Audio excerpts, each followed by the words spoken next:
में सब छोड़ रहे हो, प्रतिकूलता घेर रही हो, अव्यवस्था घेर रही हो, तो तुम आसपास अनुभव करना वो है, क्योंकि वो ऐसे में छोड़ नहीं सकता। जब वो इतना बड़ा कृपा करके हमारे साथ महामहिम कार्य कर रहा है, माया मुक्त करने, वो जानता है कि बहुत कमजोर हैं, लड़खड़ा जाएंगे, इसलिए वो साथ रहते हैं, हरि साथ रहते हैं। और वो धीरे धीरे कहते रहते, मैं तुम्हारे पास हूं, डरना मत। संत रूप में, गुरु रूप में, शास्त्र रूप में वो समझाते रहते, डरना मत, मैं तुम्हारे पास हूं, सच सच। वो अपनी गोद में ले लेते हैं ऐसे उपासक को, वो अपने अंक में ले लेते हैं।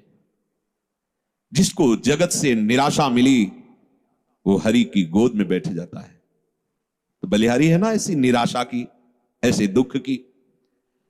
अब हम कभी भूल ना करें, धन की प्राप्ति, कीर्ति की प्राप्ति, जगत में सम्मान की सफलता, इसमें कभी भगवान की कृपा का अनुभव ना करें, ना करें, आज्ञा दे रहे हैं। ठीक है, महाराज अम्बरीश अपने समस्त वैभव को स्वप्न तुल्य मानते थे, चरित्र में आया है। ठीक, उसका कोई महत्व तो नहीं होना चाहिए। दीनता, दुख, अभाव, निंदा, असम्मान, ये महामधुर मंगलमय भगवान की कृपा हुई है, इसे आदर पूर्वक स्वीकार करो। फिर ध्यान दीजिए, धन, मान, कीर्ति, जगत की प्रत्येक सफलता, अनुकूलता, इसमें कभी भगवान की कृपा को मत मानो। ये महापुरुषों के वचन है। दूसरे इसमें टिप्पणी कर सकते हैं कि भगवान की कृपा ना माने, तो इसमें क्या माने? ये भगवान की कभी कृपा नहीं हो सकती। वो अपने कृपा पात्रों को माया में नहीं फंसाते, इसी का नाम माया है। जब उसकी चित्त वृत्ति भगवदाकार होती तो स्वयं यश फैल जाता है, स्वयं सारे वैभव उसके चरणों में लौटते हैं, पर वो उसका आदर नहीं करता, अंदर से उसके प्रति महत्व नहीं देता। ये अंदर की बातें हैं।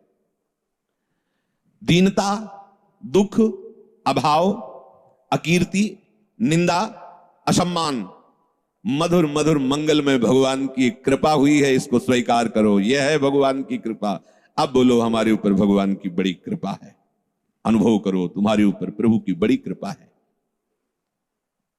जो इस मार्ग में अमुक प्रकार का अगर वास मिल जाता, अमुक अमुक प्रकार की हमारे को सुविधा मिल जाती, अमुक भोजन पद्धति से मिलता, अमुक प्रकार से लोग हमसे मिलते, अन्य अन्य सुविधाएं, तो हम समझे भगवान की कृपा है।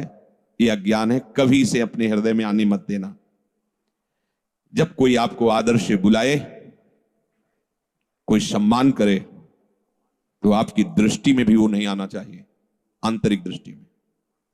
जैसे कोई हमें जिस गली में जाते हो गाली देता हो और हमसे द्वेष मानता हो, तो हम उस गली में भी नहीं जाना चाहेंगे, अहंकार होने के कारण। ऐसे भक्त जिस गली में आदर होता हो, माला पहनाया जाता हो, उसकी कीर्ति सम्मान हो, उस गली में नहीं जाना चाहिए। और जिस गली में अपमान होता हो, गाली मिलती हो, हफ्ते में 1-2 बार तो उसमें जाना ही चाहिए, जिससे पता चलेगा कि हमारे हृदय की स्थिति क्या है। यह है उलट याप में समा, ये उल्टा मार्ग है।